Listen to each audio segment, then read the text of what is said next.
Howdy-ho, Lions fans. Welcome to the Detroit Lions Podcast, episode 297. This is the official Detroit Lions podcast for Reddit. I am your dashing winner of a host, Chris, and with me is my also dashing little brother and good friend, Sam. Man, how you doing, brother? I'm good. I'm okay. You know, days like these are normally rough, but not today. Not today. This is 2 in a row, my friend. Let me start by saying, this is a crazy statistic. Maybe not for some. This is the first time since Matt Patricia has been the Lions coach that we've won 2 games in a row, baby. Wow. First time. Wow. You can't tell me they're not getting better. Woo! On the move.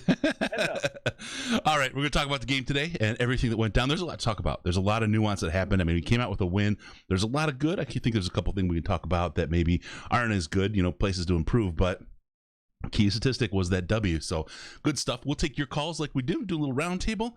We've got a great show lined up. Andy, you ready, my man? I'm ready. Let's kick this off and break it down. All right, a couple of quick announcements. First, check us out and help us out on the Patreon. Very special thanks to Dylan from Guam. There you go. All right. And, of course, our very first donor, Mathis, Brian Burkheiser from I Prevail. Also got to say hey to Nick, brand new Patreon person. Thank you all for joining. And all these great people are all where? In the Slack chat, the most intelligent Lions chat on the internet, soon to include Tony Ortiz.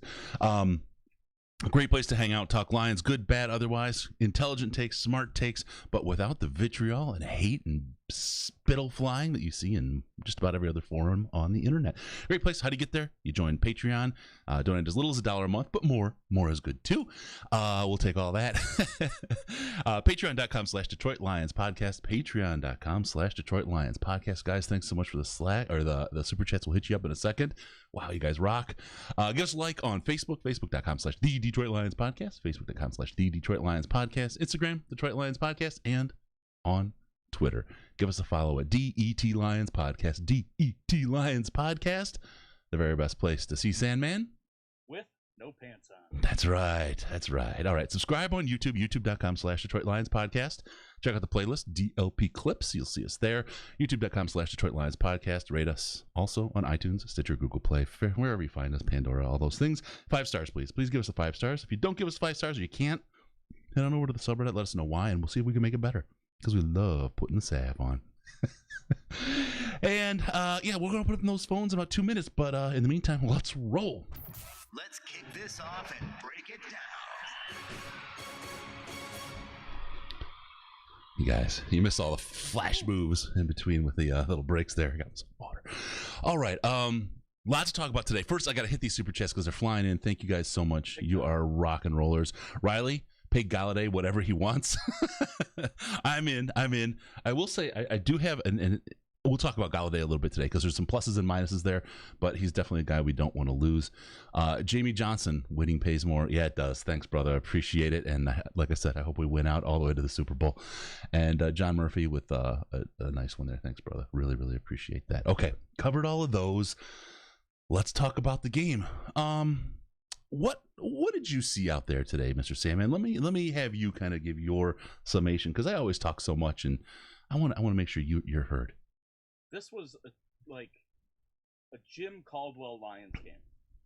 Like, I was in a time machine watching this. A huge time machine. The not pushing the pace too much, waiting for the clock to get to where you want it to be. Obviously lucked out a little bit at the end there with, this side, I guess. With Gurley making some excellent choices.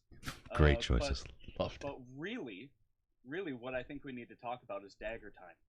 And how I don't think we should call it dagger time anymore. Okay. I think we need to call it Duggar time because of all the babies that are going to be born after this game. Everyone is rock hard. Rock hard.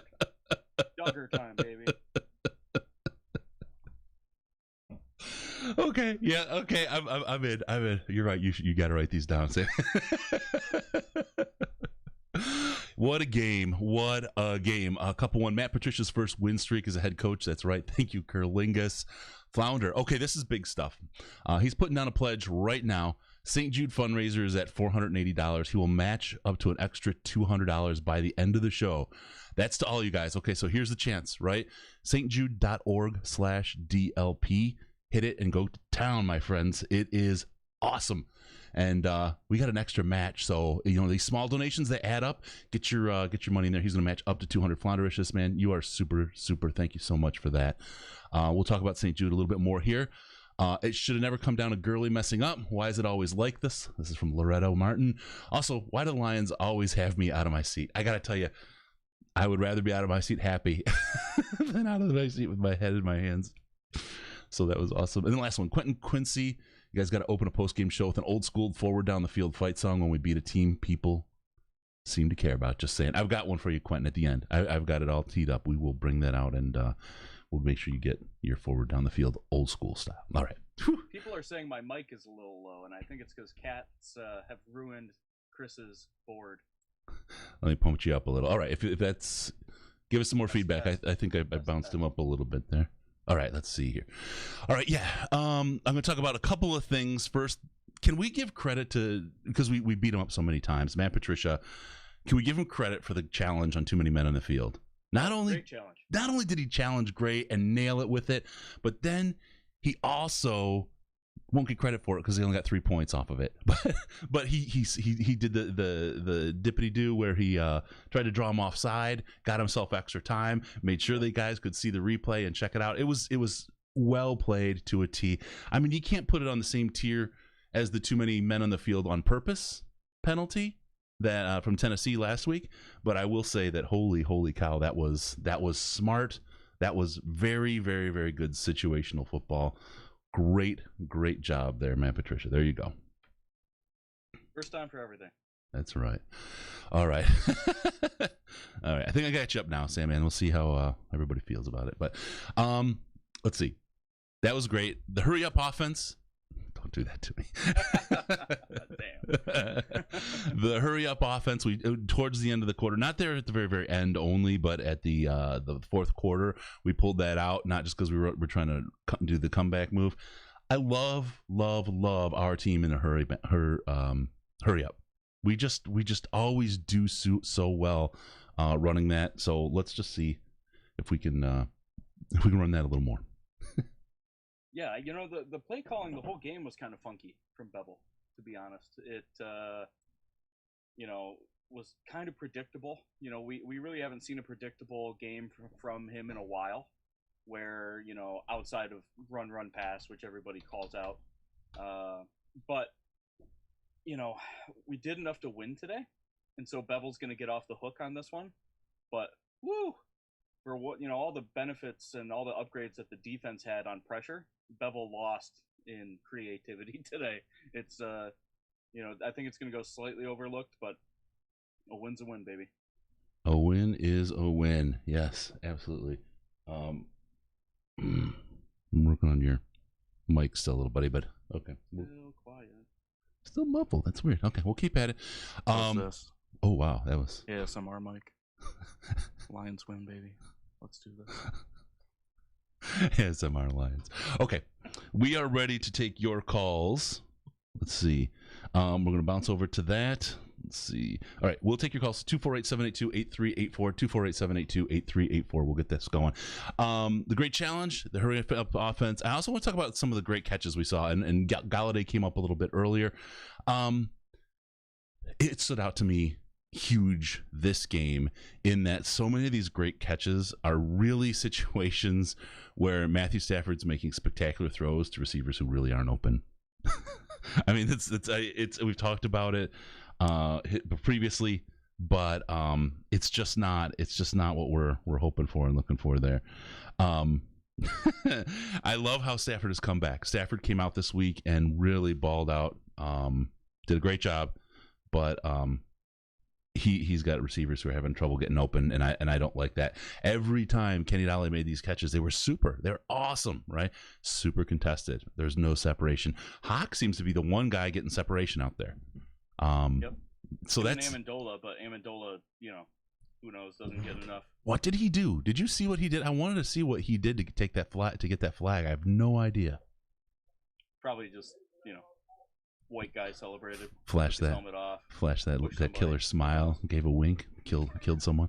Hey, how you doing? How you doing, caller? What's your name and how many have you had so far? This is D, man, and I'm not a drinker. Okay, that's good. That's good. That's okay. But, first, I wanted to say I was listening to her after last week. I wanted to give a shout out to Mo from the Creek. I'm also from Battle Creek. All right, Mo from the Creek. Yeah, if he's listening, he said he was in some group or something. I wanted to see if I could get on there. I'm the admin of True Detroit Lions fans group too, and get him in there with us. Yeah. Tell you what, DM me on Twitter or just at me on Twitter really quick. You're just that you're the guy, and when he calls or when he gets me, I'll get his info. And I'll DM it to you. All right, perfect, man. And I'm feeling good about the win. Right. See how I did that? I did a Chris thing. I put the right at the end of it. That's you got me nailed. I do the stupid right thing. I can't stop. But I don't think Bill was going to be overlooked for this play calling though. I think it's that's all I've seen today. I mean, everyone knows what they're going to do on first down, and we got to change that. I want to see more of the things we did last year. We come out first play of the game and it's a play action 50-yard bomb. I want to see some of that good stuff from last year.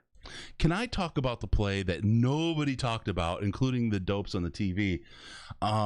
Greg Jennings, Brock, you idiot. When Matthew Stafford split out as a wide receiver, did anyone else see that? Yeah, the Wildcat. Yeah. Not even a mention. Didn't even warrant a passing mention. The one time Stafford lines up as a wide receiver. Are these guys like trained for this? not a great crew. I think we can all agree that this group is not very great. It's trouble when they're saying bring back Vilma in the chat. Oh, jeez. Cue well. Hey, and I've been real critical of Stafford every time I fought it. Not really critical. I'm asking, more what's wrong with this guy? What's going on? But I've said this before. I said it today. I'll take Stafford late in the game over any QB in the NFL. Yeah. Any. Yeah. Yeah, no question. And it's really nice to see since the bye, we are getting that old Matthew Stafford back. You know what I mean? The one didn't show up the first 3-4 games of the season. He really seems to be back. The whole team seems to have just pivoted on that bye week. It looked good. That defensive line, again, got pressure, a lot of movement, pushing Matt Ryan around. Stop the run stop up there. I mean, it was all the things that we've been complaining about. They did it. I can't believe it against a good team, against a really good team. Even on the defensive side of the ball, just Patricia in general, I think the last 2 weeks, his whole coaching style has seemed to change, and that's been something that I've been saying since, he's got here. Is this guy's stubborn? He doesn't want to change anything. It's his way or no way, and it seems I think he's caught a bit of that. I know how serious this has gotten. I know where I'm at with my job security, and I have to try to win. I have to make changes, and I think he's done that. We were worried if, are we going to see it again next week? And we saw some good stuff this week too. Yep. We did. I think it's time to say that maybe the change is permanent. Whatever they did during the bye week, I think so. We don't know what it is. No, it was good. We don't know. We don't know. He simplified things, but how? Whatever he did is working. Let me ask you this, because I'm going to ask this of a couple of people throughout the show. If this team keeps showing up, and of course, they won't always win, right? But I mean, if this competitive team keeps showing up every week for the rest of the season, do you keep Matt Patricia at the end of the season? I think you have to. Yeah. It's so hard. if he gets us into meaningful games in December, Omometer. Yep, I think we have to. I don't think you can fire him. I definitely didn't expect a turnaround like we're having after the bye, but we'll have to see if that continues. But so far, like we've been saying, we don't know what happened, but something happened, and we can all be rejoiceful. Yeah, definitely. I think you're right. We have to keep him also because he has shown a willingness that he didn't show before to adjust and make changes. He didn't do that before. Yeah, nope. Absolutely. And it's working. So you kind of have to keep him if they're doing well. Well, not well. Even 500, right? Yeah. That would probably put him close to that 7th wild card spot. Yeah, absolutely. It's a big deal. Joe B on the super chat. I loved watching Arthur Blank walking out in the field just to watch his team lose. That really was satisfying. That felt so good. All right, hey brother, I'm going to let you go. If make sure to hit me on Twitter, and if we hear from Mo, I'll get you his info. All right. All right, thank you guys. All right, be good. Yeah, go Lions, brother. Go Lions. All right. Got to say thanks to Joe. Oh, he already said that. Sorry, I did that. Hey, caller, what's your name? How many you had so far? Oops, wait. Sorry. Here we go. Hey, caller, what's your name? How many you had so far? Hey, this is Jamie from Montana. Hey. And How you doing, brother? 3 or 4 Mountain Dews. Oh, that's good. That'll keep you going. That'll keep you up till midnight. I hope so. Yeah. You guys kind of touched on it a little bit. Sorry, I mean, let's just jump right in there. No, do it. About how we're going to future-wise, because I know right now we're all sitting in the afterglow of this awesome win. But I really think that even if we end up 8-8, we're going to keep what we got and go another round with it. Yeah. I agree. I think we are. But I think a lot of it also depends on how we end up handling the Galladay situation, because if we can get him a little bit cheaper, than what he probably is looking for, that'll open the door to maybe get some more available wide receiver or, something to fill a hole free agent wise. Yeah. That would also depict a lot. It's wide receiver and linebacker are the two places, that just are glaring holes or weaknesses on this team right now. Andy, I know he tried out this week. He didn't make the team. He was close. He was just My 6-second 40 wasn't. Yep, he was a little It- quicker I than was- Tavai, a little quicker, than but Tavai, but not by enough. Yeah. I don't have the hair. he wasn't quite the thumper. If I try out, I'm skinny enough. I could just be, I could be the post in the end zone for the field goals. Oh man, that's all right. That's all right. Yeah, no, this is good stuff. This is really, really good stuff. I'm happy to see this team come out like this today. I'd like to see, you want to see that convincing win, but Atlanta had everything to play for today. They are on that like, we just got rid of our coach. We want to keep Raheem Morris. We want him to remain our coach. We're going to play hard for him to help him get that. And I think what we saw was a hardworking Atlanta team, a hardworking Lions team, both with some rough spots. But that's all. Every team has rough spots. That's the way it is in a salary cap league. So I think what we saw today was a team that managed the clock well. Hawk. He didn't get caught in bounds. He was hawking the clock. You know that. He did that on purpose. He just made it more exciting for everybody. Yeah. He knew exactly how much time they needed to win this game. That was funny when he caught that touchdown pass. It was Hawkamania here at my house. Yeah, for sure. Oh man, the ground was shaking here. It's hilarious. Yes, it was a lot of fun. I'll let you guys go, but I just wanted to let you tell you thank you for doing what you do. For me, being a Lions fan, transplant from Michigan, actually being able to listen to you guys is a lot of fun. Living out here in Montana, where there's not much to do. You can't really keep up with the Lions. You guys do a great job of keeping me informed and going with it. So thanks, you to you guys for all that you do. Really appreciate that, bro. Really do. And after they won, my wife looked at me and said, well, now you got to donate more. And I was torn because I was like, yeah, I made that deal, didn't I? Where every time they win, I'm going to up the donation. So I want them to win, but at the same time, my finances, I don't want them to win. I'm going to own some ranch land here soon. Yeah. I'll just have to fly you guys out for a weekend by the end of the season, hopefully. Appreciate it, man. Really, really good. And if you ever got to choose, always donate to the St. Jude instead of us, because those guys need it. I don't say they need it more than we do, but they kind of do. They kind of need all the help they can get. But appreciate it, dude. Really, really do. Thank you so much. Gonna let you fly. Got to kind of shout out St. Jude again. There's a what do you call it? Little battle going on. Flounder put it out there. He's matching up to $200. We're up to $569.69, and we really haven't even kicked this off yet. This is supposed to kick off to the 6. You folks are awesome. Of course, the 69 cents shows up in every fundraiser we do. Oh, Trent just hit in with another 50. We're up to $619.69.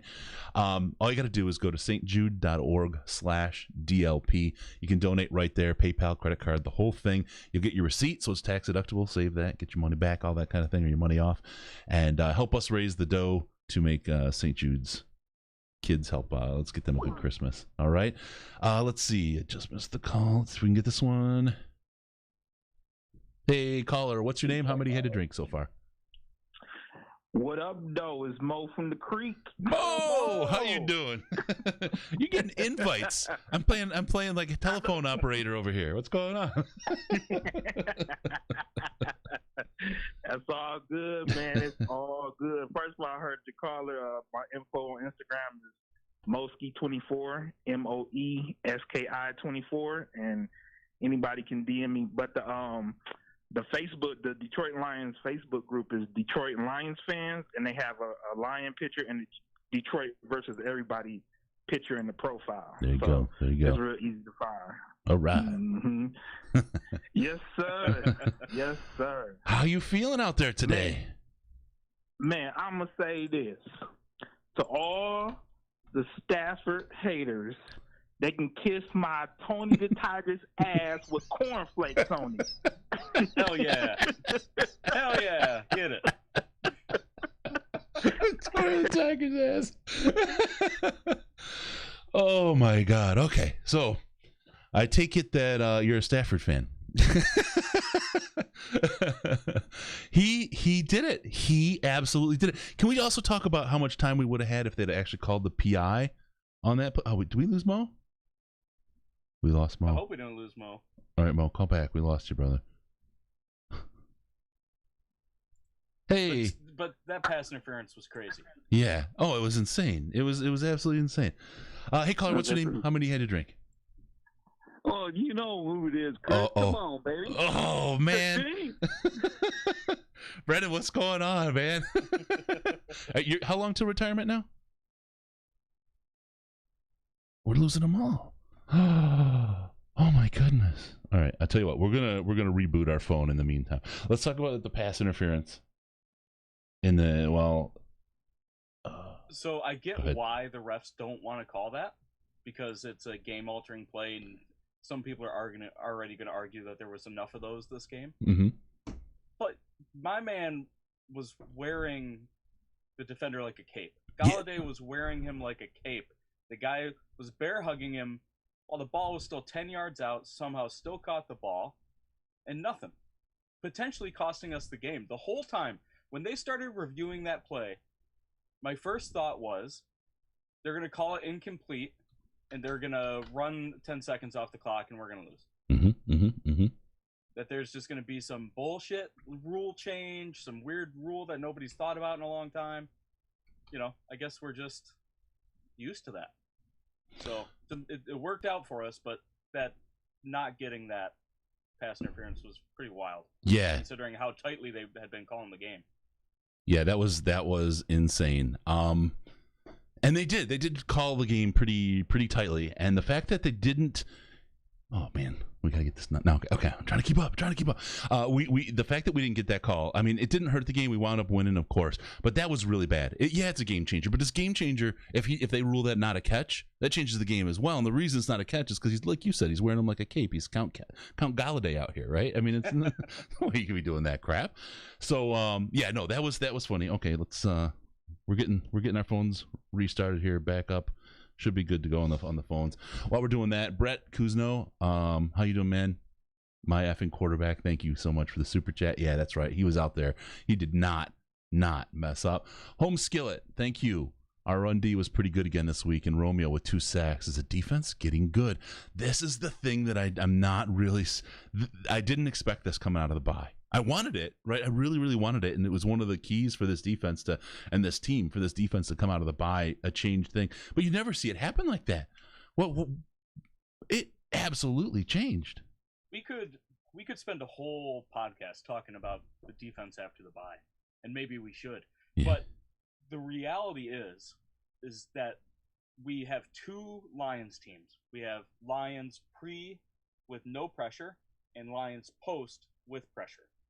Now we've got guys blitzing. We've got Jared Davis blowing dudes up left and right. He just comes in like a cannonball. I'm glad you said Nobody's stopping him. People are losing arms. They're losing limbs. He's making the tackles. But when you create pressure artificially, it allows your guys to get more one-on-ones. It makes the offensive line think a little bit more. And I think we saw that today with Romeo Okwara getting 2 sacks. You know, both of his sacks were fantastic sacks. But generally speaking, you know, when we weren't getting pressure, teams just had a, running back sit back if it was a big passing down, and he would just get whoever was, winning their matchup slightly. So he would, Romeo Okwara would get chipped. We're not seeing that now because we're just getting pressure artificially, and it's a beautiful thing to see. We've been asking for this. Yeah. For, years now. Years we've been asking for artificial pressure. Yep. So I don't know what happened. I don't know if Sheila came in, Matt Patricia handed her the game ball, and she said, "Shove this up your ass unless you get more pressure," and then left. Maybe that's what happened. I don't know. All right, Brandon, is this you? Yeah. Okay, we got you back. Is this you, Chris? I think so. I'm not sure who I am anymore. Not after that game, man. I lost my voice.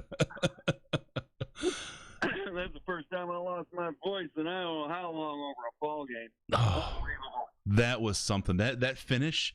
I mean, I don't know that there's a Lions fan that was watching that whose feet were not on the ground and butt out of the chair. That was incredible.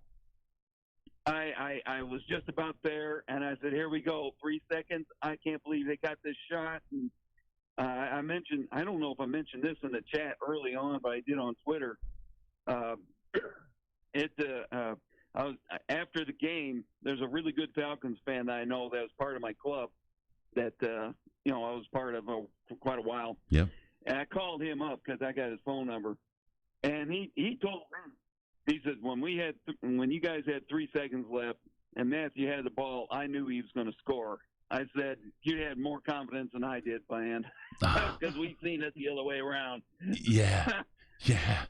I'll tell you, absolutely. But I felt that, and it's funny because it was the same thing in the earlier games in the season. It was one of those like, oh yeah, there's no way. But there was something about this time. I don't know why. I felt the same way. I'm like, we got this. We got this. We just did it with 27 seconds, got the 3.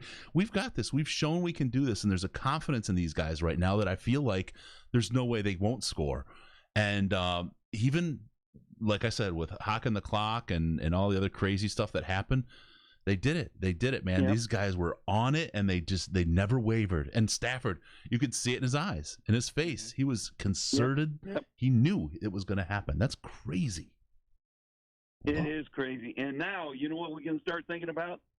If only Swift would have caught the ball in the Bears game, and if only we would have blah, blah, blah, blah, blah. I mean, there was one remember the pass that he threw to, well, it was short of Marvin Hall, but over Marvin Jones's hands into the end zone against the Saints, which would have brought him, I think, even, and that failed. And I thought, dang, man, maybe this team is closer than we thought. It's just that defense needed to figure it out as far as personnel is concerned, and it looks like they're beginning to do so. Yeah. How many? Do you have any idea about yards rushing? How much was total yards rushing? You guys see the stats on it? I didn't. I'll get them right now. Yeah, I didn't either. But, okay. Well, the only other thing I was going to mention, I know you got a flood of calls because I haven't even been able to hear the whole show, hardly any of the show, trying to call in. But the only other thing I can think of is they got it. They figured out how to stop the run with the right personnel somewhere, but when the Falcons started figuring out their offense and getting it done, I thought this game's over. We're going to see it. This is done. And then all of a sudden there was a turnover. Then all of a sudden there was a sack. And then all of a sudden I thought, dang, man, maybe we can get this. And then, oh, by the way, didn't Todd Gurley? Did he do some college time at Penn State at all? You guys know. Outrageous. I'm out here, guys. I couldn't believe it. Hey, I'm retiring at the end of this week, and this is the greatest thing I've ever seen. Hey, congratulations. Yeah, for real. take care. For real, man. Bye-bye. Congratulations, brother. I look forward to retiring, too. All right, we'll get one in as we pick up this call. Hopefully, yeah, we're getting in there. Okay, really quick, Matt, thank you so much for the super chat. We are afraid. We are absolutely terrified of you. And Loretto, back again. Thank you. And this is an interesting one that I think we want to talk about a little bit, too. Time to put your tinfoil hat on. Do you think Bevel's doing some crappy play calling on purpose, saving the good playbook for the better teams coming up or for meaningful games in December? That would be the rocket scientist kind of thing to do, right? But I just don't see him giving up. I just don't see him giving up that much in the early part of the season against those teams. You save maybe a few plays here and there. You save a couple special ones, but you don't run pass. Half of your stuff. Half of your opportunities. On purpose, without a plan in mind. It's I think Bevel thought that they were going to be able to run on the Falcons a little bit better, which is a little odd considering how the Falcons pass defense is ranked. Yep. But he saw something on film, and I think it definitely didn't work out the way he thought. Yeah. It was a little riskier when they started to throw later in the game. The Falcons timed a bunch of really good blitzes that. Yep. We're lucky Stafford didn't get his head chopped off a couple times. But boy. Yep. All right. Hey, really quick, caller. We'll get to you in once. I just want to say one. Joey A in the chat. He said, "Don't forget, none of this would have been possible if it wasn't for the Atlanta mess up." That's true, but there was no 10-second runoff this time, and that's a little bit of different. I'll take it. Teams mess up. We mess up all the other time, and holy. Sorry, I've got to approve this comment, Sandman. Holy ass, Sandman looks like Chris and Stafford's love child. Hey, caller, what's your name? How many have you had so far?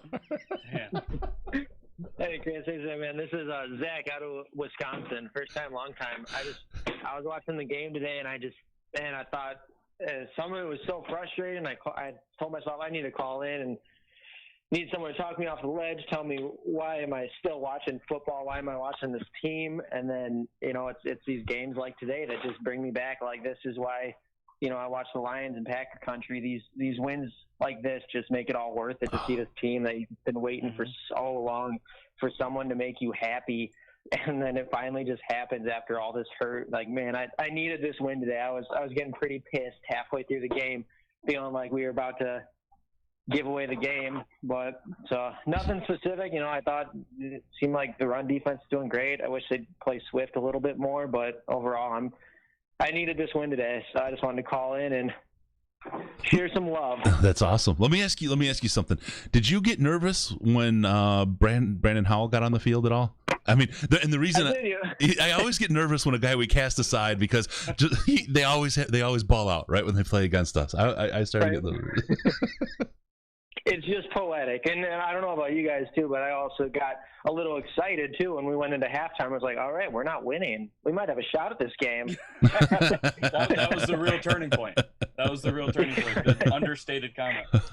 And isn't it poetic, Lions-esque, that we had to kick the field goal after a penalty and 48-yard point after? It's like come on. As soon as that penalty happened, I was just like, this Lions game couldn't get any more Lions game. The end of this game was like every win we've had the last 5 years. Yeah. Been like this. We're getting killing people left and right. I haven't jumped up and down behind my couch like that since we played the Falcons in like 2015-ish, somewhere around there. Yeah. We won with a crazy field goal at the end of the game. This was a well-needed win. This is a good little reboot for the Lions fans that are perpetually hurting. I actually brought that game up to Chris before the podcast started. I said Atlanta has a tendency of doing bonehead things that led us back into games, and they did it back in 2015 in London, and they did it again today. We owed them one for the Golden Tate game. Sam, man, it's getting worse in the chat. It could have been worse. It could have been Chris and Patricia. Why can't it be Chris and Miss Universe? Come on. All right, my man. Hey, thanks for calling, dude. Really, really appreciate you calling in and listening to the show and everything. It's Celebration Sunday and Celebration Monday. Enjoy it, man. Yeah, you too. Love the show, guys. All right, thanks, bro. All right, we'll pull another caller in. Get to see how this thing's working. Updating conversation. Oh, boy, this app is off the nutter right now. It's taking its time. All right, hey caller, what's your name? How much have you had to drink so far? It's Mo, man. I got disconnected. Mo's back. Oh my god! So really quick, Mo, it's now Chris and Miss Escanaba. I'm over here cracking up. They going hard in the chat. Yeah, they are. Man, Sam, man, I'm taking it in my feelings. I'm soft on the inside. I'm like a peach. I could vouch. Be careful with And we were talking about how Galladay was wearing my man as a cape at the last throw there, and all I could think was that Mo was thinking, man, had a cape on him like Count Chocula.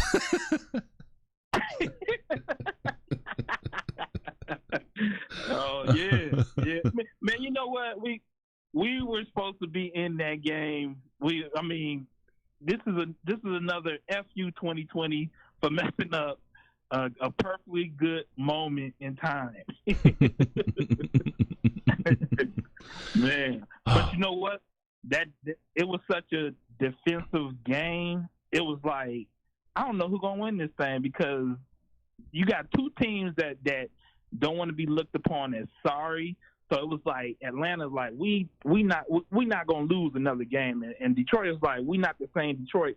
So I think it was a head busting, helmet cracking game. Give it up for Galladay, because he was catching some catches, man.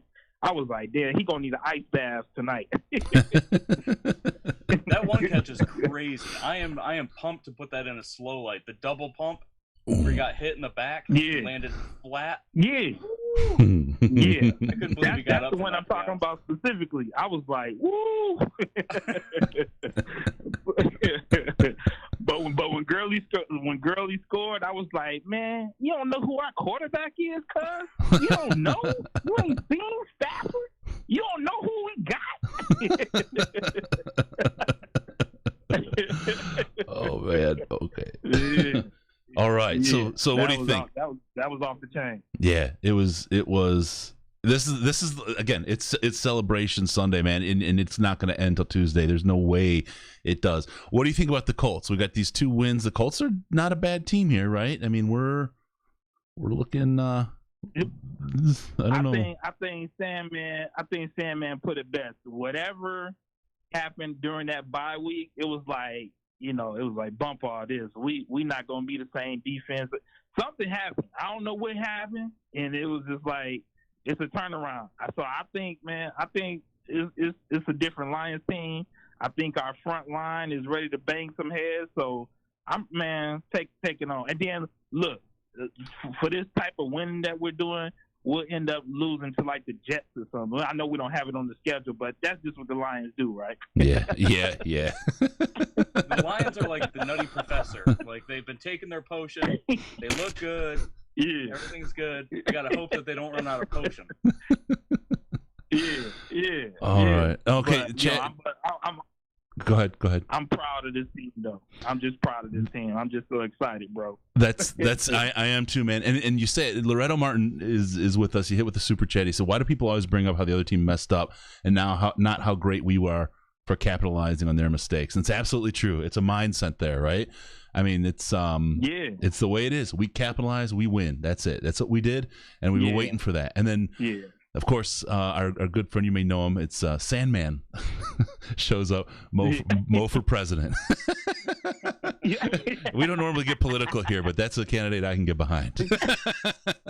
Hey, I think the world could use another black president, so it's all good, baby. All right. I'll put my ballot in. All right, and in Mo. There you go. All right, my man. Hey, I'm going to let you run. We got a ton of people calling. We're going to keep rocking, okay? All right, man. Much love. All right, you too, Mo. All right, let's see you. Later, Mo. Bye.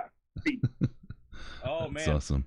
Justin Young thinks that Gurley slipped on the 7-layer dip into the end zone. Oh, it must have come off Patricia's belly on the front of his coat as he was going out for halftime. He walked out in front of the end zone and put the chips and everything down. Hey, caller, what's your name? How much you had to drink? Yo, this is Q, a.k.a. Terry Poppy, a.k.a. the Detroit Lions podcast road game correspondent. Yeah, how you doing, man?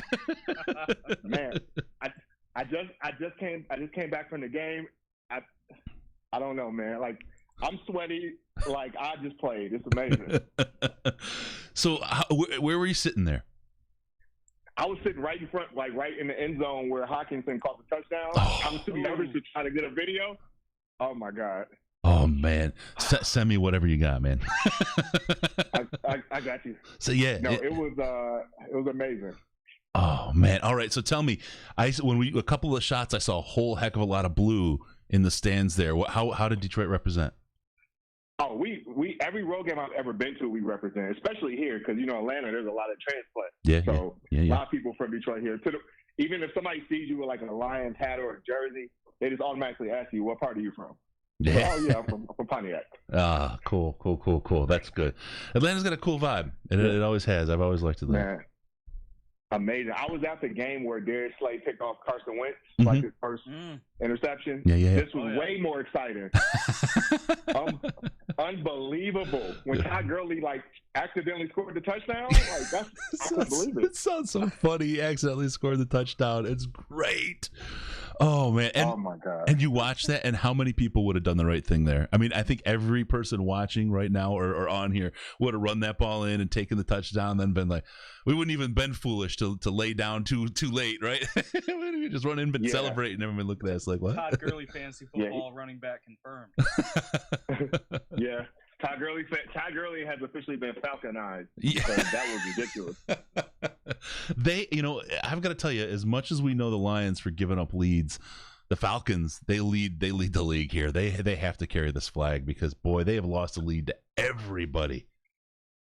Oh man, it was like I thought we were going to blow the game because it was a lot of soft coverage. Like we were basically playing prevent for most of the game. It felt like a lot of those underneath passes to Julio and Ridley, like nobody's even there. So I'm like, here we go again. Yep. But then, I mean, they finally let Stafford loose. Also, the only thing I could do was like look at Twitter. Mm-hmm. So I saw the Riz posted, this is about to be a 10-second runoff in Atlanta. I was so worried about that. I was like, they're gonna find a way to do it again. They're gonna find a way to do it again. All right, let me ask you.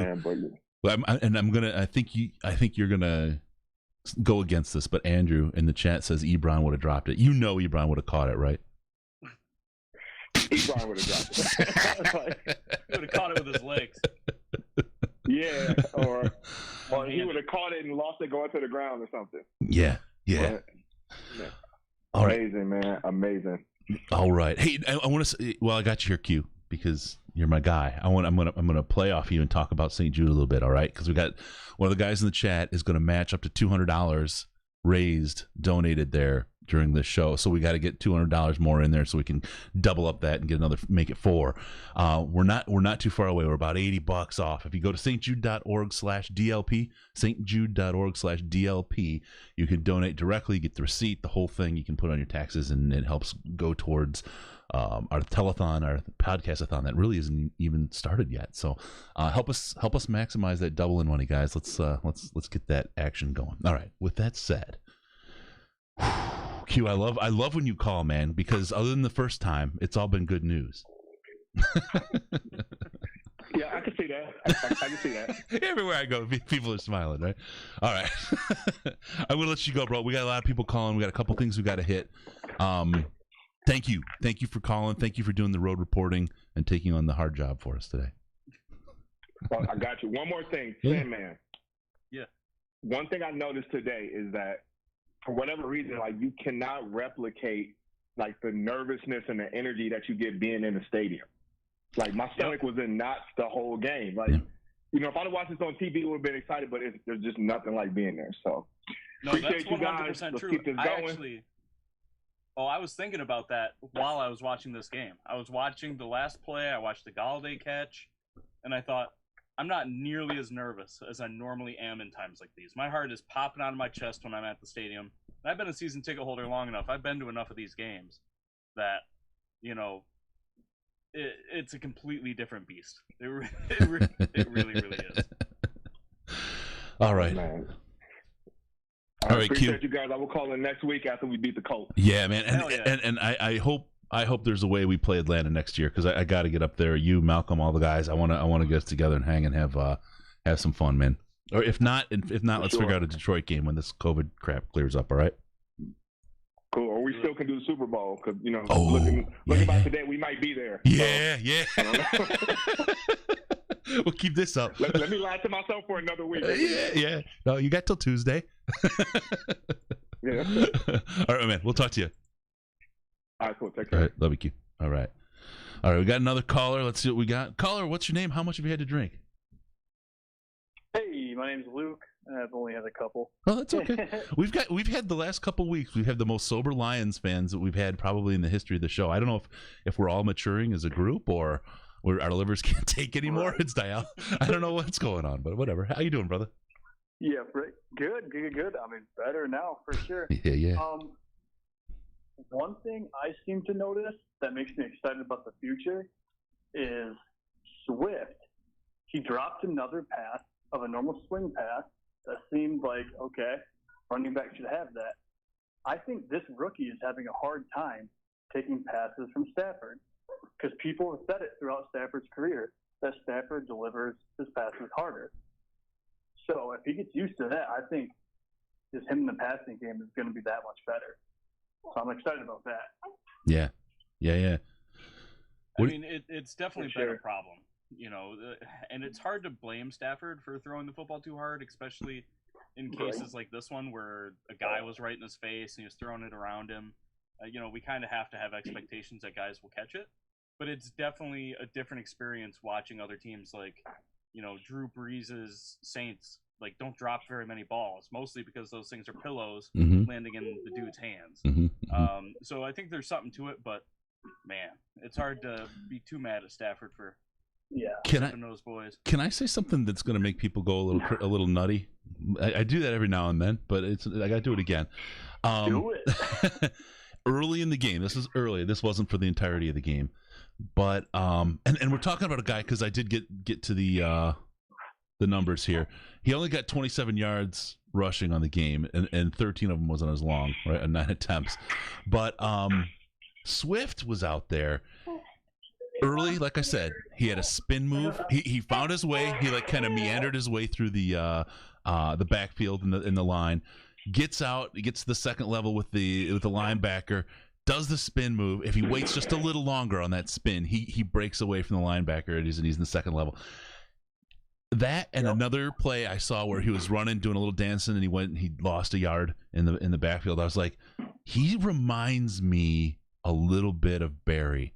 And not because he was like going crazy, right? Don't get me wrong, because Barry did some amazing things. But Barry, and this number is absolutely wrong, so just take it. But it's rhetorical or whatever. Barry, I felt like so many times, like 80% of the time, he got caught in the backfield, right, and taken down. There was so much running around in the backfield with him because there was no line to protect him, and nobody could predict what he was going to do once he got the ball, that there was all kinds of action going on for 3 yards at a time. I feel like we're going to get a lot of that with Swift, but I think he's going to break a lot too. He's not going to be Barry, okay? He's not going to be Barry Sanders, but he's got a little touch of that. He's got a little bit of a look of Barry and Barry's style, the way he runs the ball. I really liked that. We'll see if it pans out. We'll see if he winds up being, a different style runner. But I saw a little bit of that in today. I would love to see more of that because nobody's like Barry, right? Yeah, exactly. He seems to have the thing you can't teach a rookie. And in the NFL, which is vision. Yep. You can't really teach that too much. He's got to get the things that are teachable, which are hard throws and your timing. Timing. Yeah. You just got to get used to the pro level of timing, and I think he can go to the next level. And it seems like the refs were really mad once Patricia said, hey, you guys messed up. They started to be trying to get us back a little bit there at the end, but it worked. All right, I'll let you guys go. All right, thank you, man. Have a good one. Thanks for the call. All right, bye-bye. All right, I know Brett's trying to get in. He'll get in here. I'm going to do a quick update for the St. Jude thing because you guys are just killing it. Some guy's named Sandman shows up again. I don't know who this guy is, but he's dropping. I feel like I'm a stripper. Anyway, we're up to 7-14-20. They took away the 69. I know. I tried to get us to 69-420. It didn't. Somebody beat me with a normal donation. It's fine. I'll come back strong later. All right, 7-14-20. Thank you all for being part of that on the St. Jude thing. We love you guys. It'll be there for through the end of December, but we're doing whatever we can to help these kids get a great Christmas. So help us do that Christmas for the kids. All right, let's. We got a caller. Do we have a caller? We do. All right. I thought I hit the button. Hey, caller, what's your name? How many have you had so far? So I've had nothing, and this is Matt from Seattle. Hey, how you doing, Matt? I'm doing outstanding, because, obvious reasons. Well, actually, first of all, you said you were trying to get somebody else in really quickly on a call. Is that something you need to do? Or? No, we got you, man. I looked down. I wasn't sure that I'd answered you on the call. I'm glad I did because I almost went and got rid of you to get the call. So you're here. Let's do it. This whole production and talking and thinking is not my forte, I think. Nice. Well, let me cover something really quick. I do have a bone to pick with the Lions today. Yeah. They're not meeting my expectations. I mean, aren't they supposed to lift us up and then drop us on the floor as hard as they possibly can in the most pathetic way possible? Yes, I was waiting for the 10-minute or the 10-second 10-minute the 10-minute runoff. I was waiting. I was waiting for that 10-second runoff, man. I was just waiting for it with all the reviews and what's going on, and I was nervous. It was all nervous as hell. It was just a great way to win, though. Interesting. This team is a different team than it was before the bye, and I can't explain it. I can't put my finger on it, but you can see it and feel it when they're playing, and you can see it in Stafford's eyes. I think that's the thing that last drive you just felt like they were going to do it. This is a foregone conclusion. That Stafford was there. That confident, I'm not going to miss Stafford was right there. Yep. I get the feeling that there's just more organizational belief. I've kind of touched on this with the ownership and whatnot, but I really believe that that's a thing. Yeah, I agree. There's these guys, and we talked about it. I think it was after the Saints game, or no, it was after the Cardinals game, Sam, man, where you said these guys still came out and played for this coach. Right after the 2 losses, the city was on fire, the whole thing going on. They didn't give up on the coach. And what we're seeing after this bye week is not only did they not give up on the coach, but they've doubled down on this team and the scheme and winning and what they have here. And I got to tell you, that says a lot to the support that this coach is getting from this team.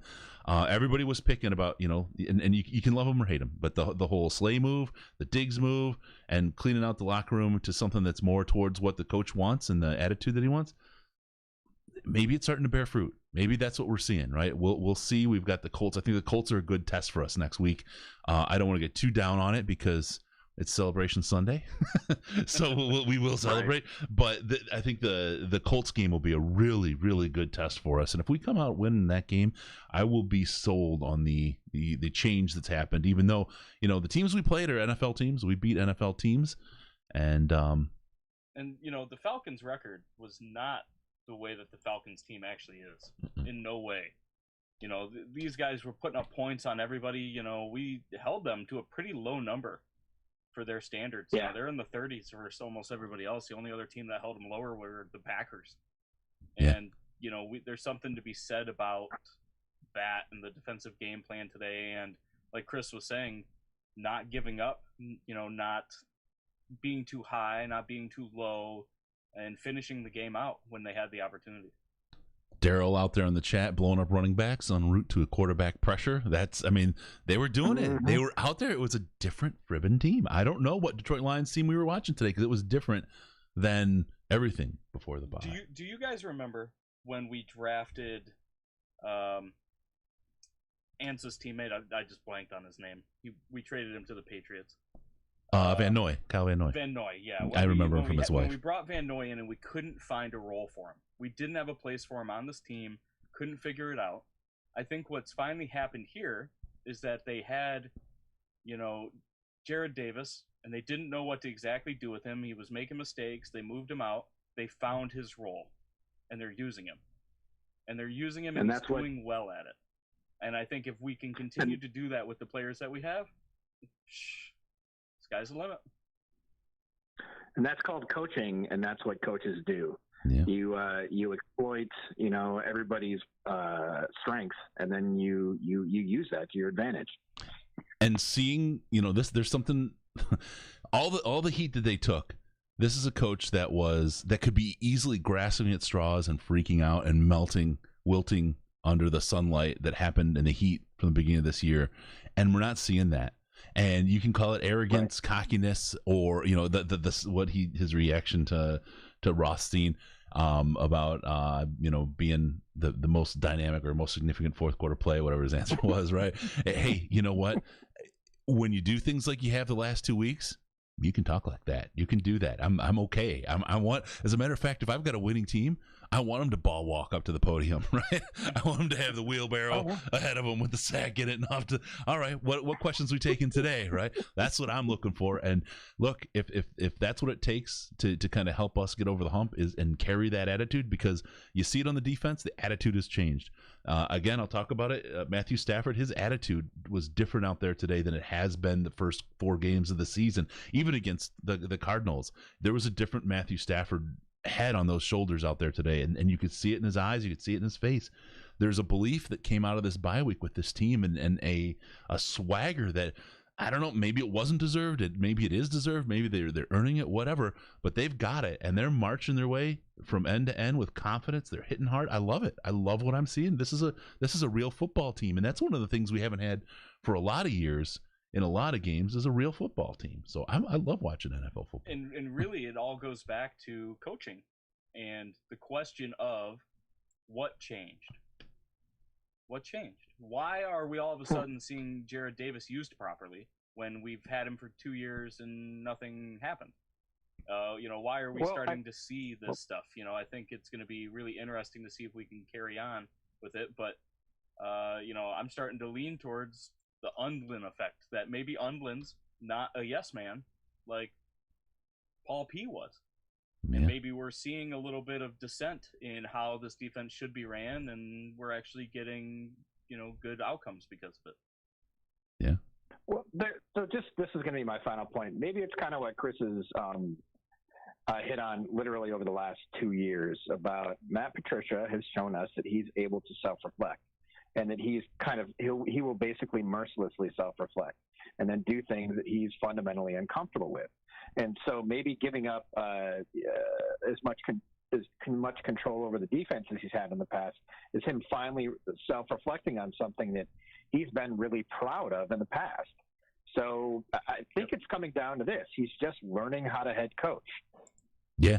Yeah, no. And that's one of the things we talked about when you hire a brand new GM who's not done it before, which is generally how you're going to get a GM unless you're getting a retread.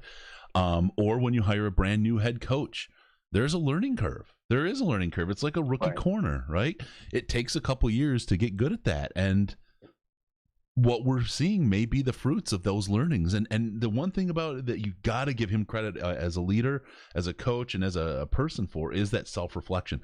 I know just on the side, after the first season and the stuff that went down with the press, Justin Rogers reached out a lot and spoke a lot with Matt Patricia about repairing that relationship. And I would say that he was the emissary that helped make a bridge to fix that. So a lot of credit just to Justin Rogers for what he did and how he worked through that, but also to Matt Patricia for being able to self-reflect and say, this isn't productive. This isn't productive for the team. It's not productive for me. It's not productive for anybody. It's got to change. And he did it. I mean, and it was all on him. He didn't change anybody else. He looked internally and made that change. That's hard to do. I don't care who you are, especially, though, if you're standing in the spotlight and under the gun.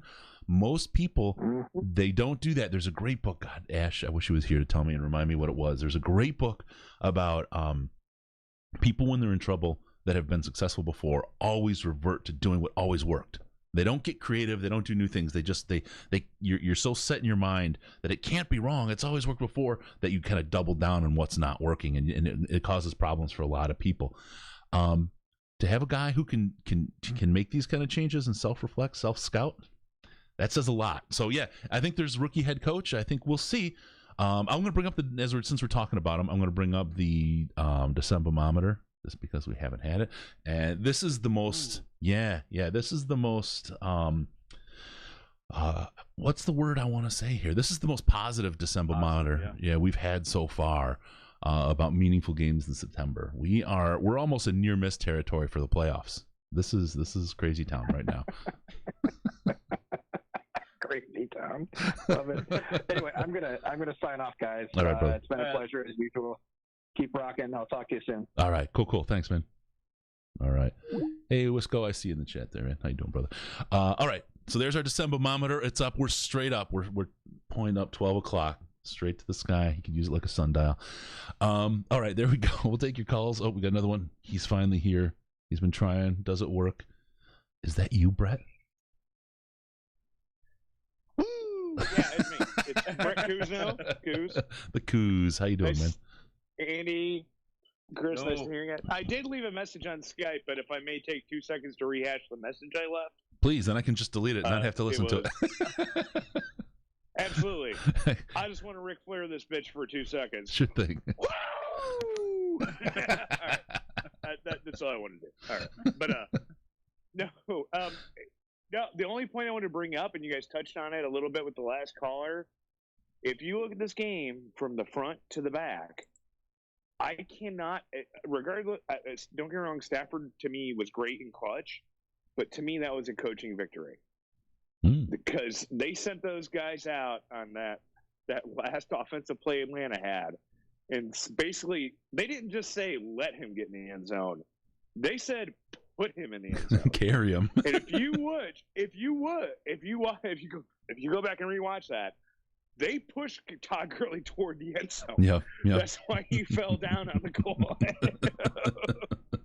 And that's you talk about a massive trust in your offense, right? I mean, in any other football game, teams are just dying to get that stop, right? You get that goal line stop, put them down. All right, now we've, no, they didn't do that. They said, F it, give them the points, and we're just going to come back and score a touchdown. And to say we're going to score a touchdown instead of a field goal, that's a lot of confidence. That's a heck of a lot of confidence. That doesn't work. People are going to be pretty angry with the coaching, but this is absolutely, as you said, a coaching victory. Great job. Do you want to be mad about the call there, Sammy? You're looking at me like the entire fact that they let Stafford work the middle of the field with 64 seconds and no timeouts. Crazy. That is a huge example of confidence. Yeah. Because except for that initial hawk pass that he didn't get out of bounds, they just said, screw it. Let's just go straight down the middle of the field. Yeah. We're just going to do it 30-yard chunks and clock it. I think they're finally starting to trust Stafford. You remember the timeout game that cost us a win? And Stafford's yelling to the sideline, trust me. I think they finally just learned. Like Caldwell trusted Stafford. There's a reason we had all those comebacks. And a lot of that was trust between the coaching staff and the players that they would get it done, that they know how to line up and get it clocked, that they're going to do the right thing in those moments and give the team the best chance to win. Yep. And I think that this is one of the first opportunities that we saw where Stafford really was able to look like old Stafford. This is classic old Stafford, and this is the first time in Patricia's reign that we've seen this. And you kind of have to wonder if it was, that Stafford just didn't have it until right now again, or if it was a coaching imbalance or whatever. But it's nice to have it back. Well, and I will say, so right when they were able to, after the replay, and he clocked it with like 2 or 3 seconds left on the clock at like the 8-yard line. I know my oldest son, who's been my biggest Lions buddy forever, he's like, dude, I'm just envisioning all these times we've imploded. And he's like, what do you think about? And I said, 2009, broken or separated shoulder, Brandon Pettigrew. Yep. I'm like, this dude is going to nail Hawkinson in the chest with a laser. And sure enough, and I was like, oh! And then, of course, 15 yards to push back the extra point for the win. And I'm like, you've got to be kidding me. Oh, man. But thank God for Matt Money Prater. Yeah, buddy. Yeah, except once. But that's okay. He's only 3 away from tying Janikowski for the record of over 50s. That's killer. That's just incredible. And if they would have just got another 5-yard penalty, he could have gotten one closer on the extra point. And he did kick a 49-yarder too, so he could have been 1 away. He did. Hey, really quick, I want to hit a couple things before you go, Brett. First, Flounder. Sure. Congratulations, guys. We crushed it. We're over the $200 match, so I'm going to match this afternoon. That's going to put us at like $914.20. Great job, everybody. Thank you so much for doing that. I want to talk to you, Brett, really quick, because you're going to join us, right, on the podcast-a-thon? I am. Briefly, so my oldest son is 19, but he just went through treatment for something called Ewing's sarcoma, which is actually a childhood cancer, but he got it late. He got it right after he had turned 18. Thankfully, we had the means that we didn't have to travel to St. Jude's, but a lot of his treatment was developed for St. Jude's because it is a childhood research hospital, in addition to the treatment hospital. When we go for the 24-hour podcast on the 6th, I think you guys are going to dedicate me an hour. I am going to match all microtransactions. So anybody that donates up to $20 for 1 hour, I'm going to match it. I think, what did I say my cap was? 500. So 2,000. Nice. So no. So if we get $500 in microtransactions, then I will match that and donate 1,000 total. And that's awesome. And let's talk about that, because the microtransaction part is a really important part of that, right? And it's a lesson you talked about, and I was like, it's so important. Why is it that it's like the $20 and less, the microtransaction? I want you to make that point really clear for folks. There are so many people who think that the $5 that I can give, the $4 I can give, the $10 I can give don't matter. but they absolutely matter. And St. Jude, don't get me wrong, St. Jude's does get large donations, but those are the things that sustain them. Those are the things that bring, Christmas gifts to kids that are at St. Jude's, kind of like you're talking about Christmas for the kids. Yep. Those are the things that bring the little niceties. The major donations are the ones that are bringing, your big cancer research and your big, childhood disease research. But there are too many people, and I've been through it. I'm at a better point in my life than I used to be, but there were times I didn't donate because I could only donate $20, and I'm like, what's my $20 going to do? Yep. And that is the wrong attitude. Yep. Every little bit helps. That's why you see when there's a natural disaster, and when they say if you just text this number and give $10 to the Red Cross, that's why. Because when you build on it, that's why I wanted to push the micro transactions. I don't want to say micro, but still, yeah. But I did call them. Yep. But still, the smaller transactions. So it's great if you can give $100, but I want to encourage everybody to give $2, $5, $10, $20, because if they do, at least for 1 hour during our 24-hour podcast-a-thon, I will definitely match it. That's worth twice as much, right? There you go. Yeah. So, and that's what I said. I am the beneficiary. My son, who is now a huge Lions fan at 19 years old, who had to delay his first year of college for cancer treatment, he's totally down with me. We absolutely love the fact that you guys are doing this, because St. Jude's, that is where, like I said, he got it late in life, but it is a childhood cancer. And if we didn't have a children's hospital, most adult hospitals wouldn't have known how to treat him. Yep. All right, Brett. And that's what these people do. I've got they're banging on my door.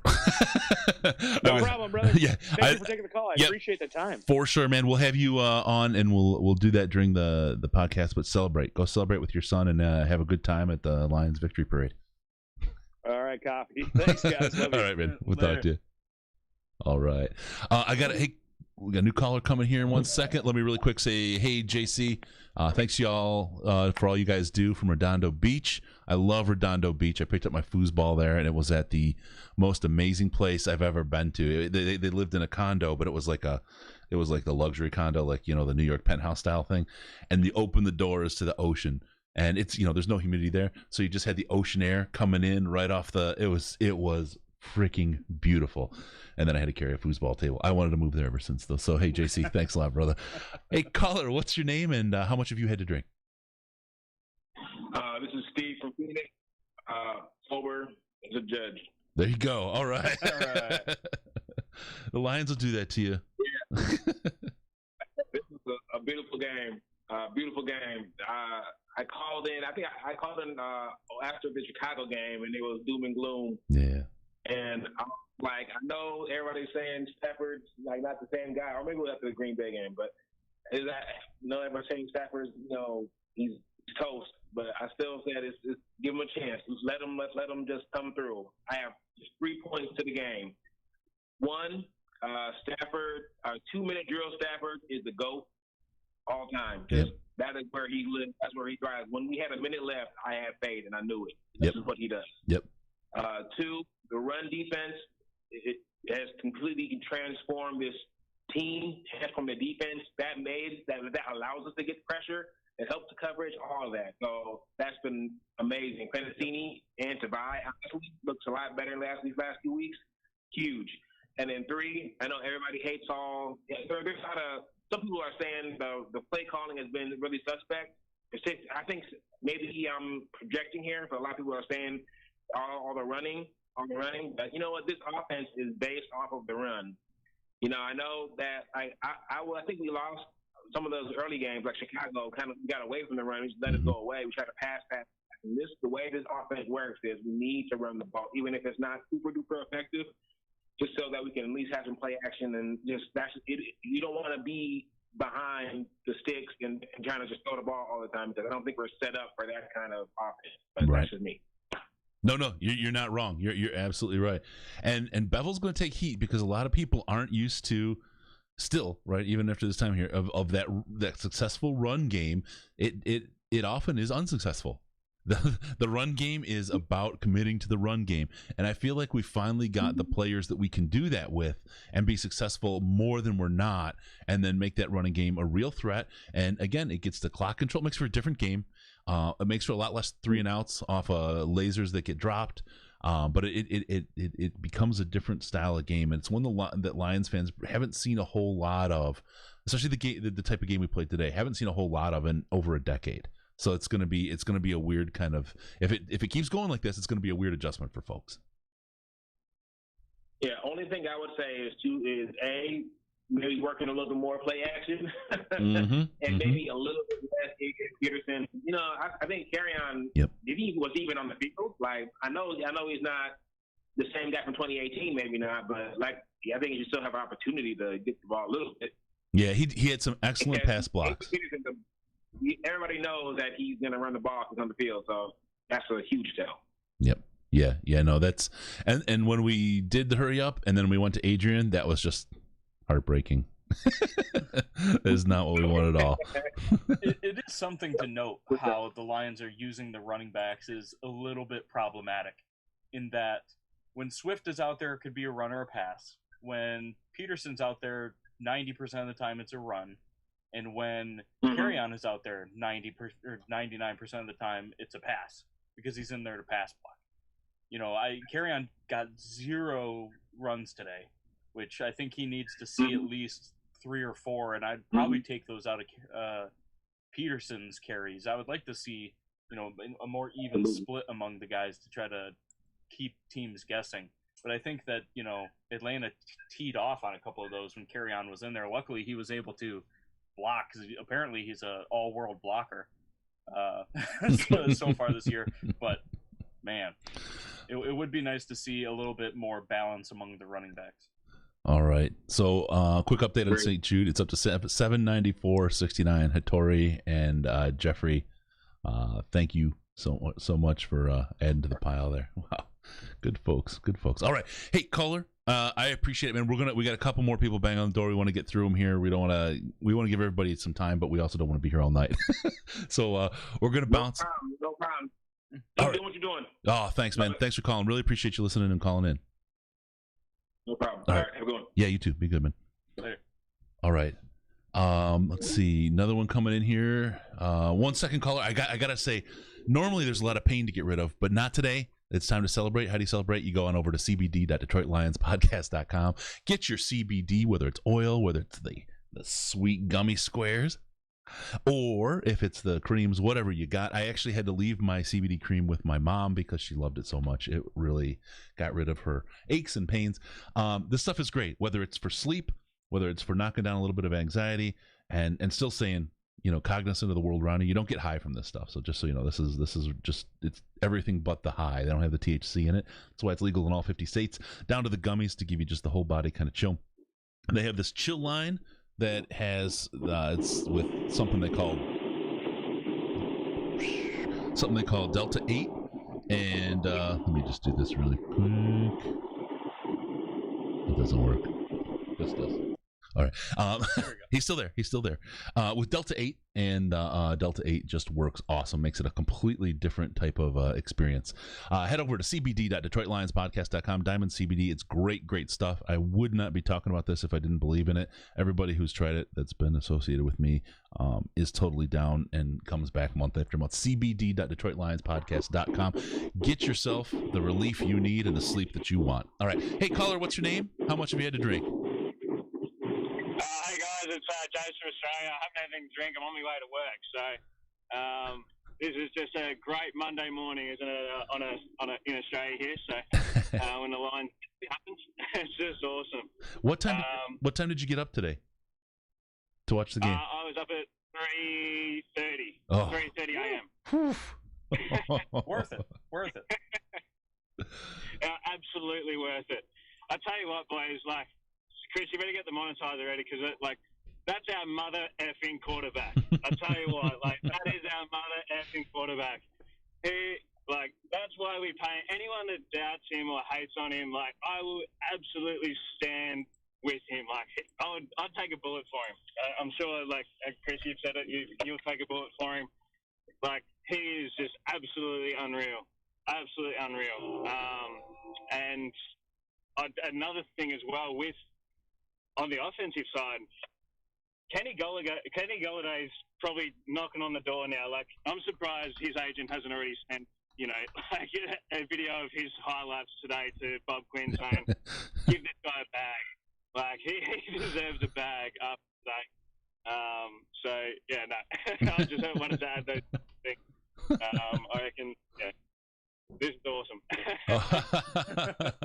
We've got Scott in the chat, just so you know. He was up at 2:45 a.m. in Guam.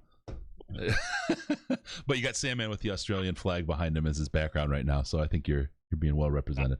Thank you, Sandman. Thank you, man. Much love. Much love. Oh, yeah. I did want to say, though, because back to a couple of earlier callers, it was a coaching victory. I believe that on the defensive side, if we had lost this game today, I think that goes on Darrell Bevel's head, though. Mm-hmm. I think when the offense staggered, it was because of the play calls. It wasn't because of Stafford or the offensive players or anything like that. I feel like the play calling just halted, and that needs you can't have that especially against an offensive powerhouse like Atlanta, like with that many weapons on that side of the ball. So, I feel like their defense played well, but it was because of our offensive play calling that it made them look good, if that makes sense. So, but on the defensive side, couldn't fault it. No, I won't disagree. I won't disagree with you at all on that. I think it all comes down to Stafford on the offense, because he executed well today. He put those balls in places where no other quarterback would. Right? We talk about Stafford windows. That was the reality of the game today. That's what he did. He was able, and I talked about it earlier in the show. I'll hit it again. Those great, spectacular catches you saw from Galladay were because he wasn't getting separation. And he has to make great, catches. What really goes unsaid in those awesome catches and contested catches is how perfectly the ball's been placed. That didn't happen early in the season. Stafford was off. We were laughing about how good thing Galladay it was Galladay once, but earlier in the season, I forget who, has that massive wingspan to be able to get his hands on those balls, because you need it as far off as Stafford was. Today, those were lasers right into the pocket, right exactly where they need to be. I can't imagine how awesome this team would be if we had players that could get separation, because it would be incredible. Stafford would have all kinds of room to get that ball in. It would open up a whole different ball of wax for this offense. But to be able to see us run the ball, control the clock, control the game, and then Stafford just deliver every single time, that was great. That was great. Yeah, there's a reason why we pay him absolutely. When he's on, and that's the reason why we pay him. Like, there's no doubt that he deserved that big bag of money that he got a few years ago. And he's only a mediocrely paid quarterback now, right. For an elite level talent. And he's still just as good as he was, a couple of years ago. It may have taken a little bit of time to dust the rust off, but I think we're hitting the ground running at the right time. Especially in this next couple of upcoming games where they're, maybe a little bit easier and we can actually winnable games. So absolutely. All right, hey James, I'm going to let you go. We got a couple other people that are going to do it. Yep, dust the rust. Good day at work. That's one that's coming back. Dust the rust. All right, my man. Boys. Be good. Thanks for later. calling. Thanks for listening. Yeah, stay safe, guys. All right, you too. Stay safe. Cheers. All right. Got our Australian fix in there. Sign of the Southern Cross, right? All right. Yeah. 9 looked like a completely different quarterback this week. He has progressed. And I'm glad, because I've been on – we got Guam back there. Yep. I'm glad, because I've been on that. I've been on Stafford watch pretty hard this season. When is he going to shake it free? Felt like he did against the Jags, and this week, absolutely another step forward. This was the trajectory that we're looking for. Both, we talked about it last week, from the defense as well as from, Matthew Stafford and on the offense, and we saw it all. Bevel's play calling, we probably haven't hit that too hard. You want to talk about it a little bit, Sam? Man, I know you probably disagree with a little bit of what I said. It was very vanilla today. It was very, very vanilla. We didn't see any misdirection. We didn't even see a whole lot of movement pre-snap, to be honest. Our running plays were very obvious running plays. We just didn't see a lot of fun stuff offensively today. And so I don't know, obviously every game plan's different. Maybe they thought the vanilla stuff would work against Atlanta because their defense just really isn't that good, and they didn't need to try to disguise a whole lot of stuff. But it got ugly for a little bit there, where we had a bunch of, third and shorts or, just mistimed running downs or even passing downs. There were a couple of times where it was a little off. Or no protection at all. That's a whole nother thing where they ran a couple plays that really did Stafford no favors. Where on the Adrian Peterson goal line stuff on the 4th down run, they were really hoping, and they touched on this on the broadcast, but they were hoping that the defensive end would follow the wide receiver, and he didn't.